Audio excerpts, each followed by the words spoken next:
اب کچھ لوگ کہتے ہیں یہ جی تبلیغی جماعت والوں کو کافر کہتے ہیں. کس نے کہا ہے؟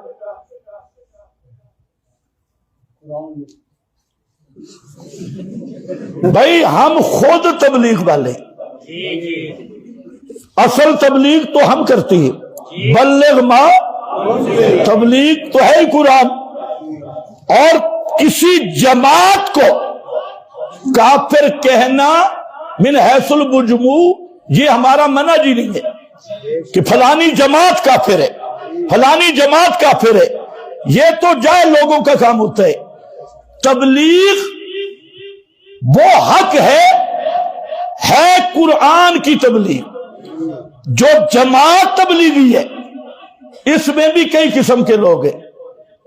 کئی صحیح العقیدہ ہیں بیچارے، ان کو مسجدیں نہیں ملی، وہ بھی ادھر گزارا کر رہے ہیں وہ عقیدہ صحیح بل. کئی وہ ہیں کہ جنہیں گھر پروٹوکول نہیں ملا، تو مولوی اگر ان کے پاس پھنس جائے تو پروٹوکول ملتی ہے.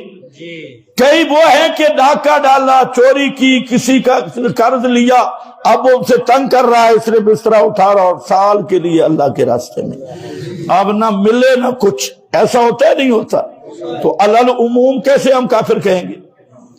اور دوسرا کام سے جو اصل کام تھا اس کام پہ بھی ہمارا اعتراض نہیں تھا، لوگوں کو علماء کے قریب کرنا. اور میں خود رہا ہوں ان کے ساتھ. لیکن ہم جو رائے بندی بولتی ہیں اس سے مراد ہماری یہ ہوتی ہے، سن لو، پراپاگنڈے بات بھی سن لے، جو سمجھنا چاہتے ہیں وہ بھی سن لے.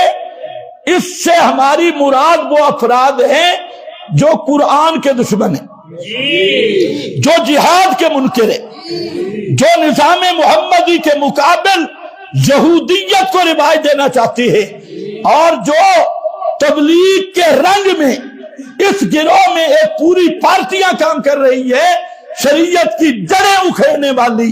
جب ہم رے بندی کا نام لیتے ہیں ہماری مراد یہ افراد ہوتی ہے جو قرآن کا دشمن، درس قرآن کو نہیں پہنچا سکتے، پھر جہاد کا انکار کرتی ہے، پھر نظام محمدی کے دشمن ہیں اور علماء کے دشمن ہیں.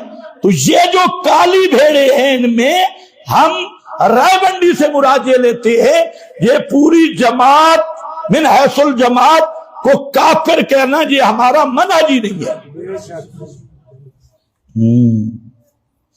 سمجھ گئے میری بات؟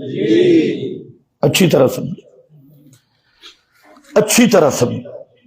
اسی طرح کوئی جماعت ہو، اس کے افراد ہو، تو ہمیشہ فتویٰ کس پہ ہوتا ہے؟ عقیدے پہ، کہ جس کا عقیدہ ہے کفریہ وہ کافر ہے، اور جس کا عقیدہ نہیں تو اس کو ہم کیسے کافر کہیں گے؟ کیسے کہیں گے؟ آپ دیکھیں 80% لوگ خالی ذہن جو مولویوں کے ساتھ نہیں ملے اور بالکل نیوٹرل ہیں. ان کا معاملہ اللہ کے سپرد ہے. قیامت کے دن جتنی ان کو مار پڑے نہ پڑے ہم ان کے ذمہ دار نہیں ہیں، اور نہ ہم ان کی تکفیر کرتی ہے کہ یہ سارے کافر ہیں. نہیں، یہ تمہاری غلط فہمی ہے. ہمارا فتویٰ اور ائمہ کا فتویٰ ہوتا ہے کفریہ عقیدہ اپنانے پر. جو کفر کا عقیدہ رکھے، مثلا اصحاب رسول ہے تو جو صحابہ کا بغض رکھتا ہے وہ کافر ہے. کسی ایک صحابی کا بغض بھی رکھے تو یہ میرا فتویٰ نہیں ہے. یہ فتویٰ قرآن میں نے پہلے سنایا ہے، آج اگلا حوالہ دے رہا ہوں. یہ فتویٰ تمام مفتیوں کے بڑے امام ابو حنیفہ کا ہے.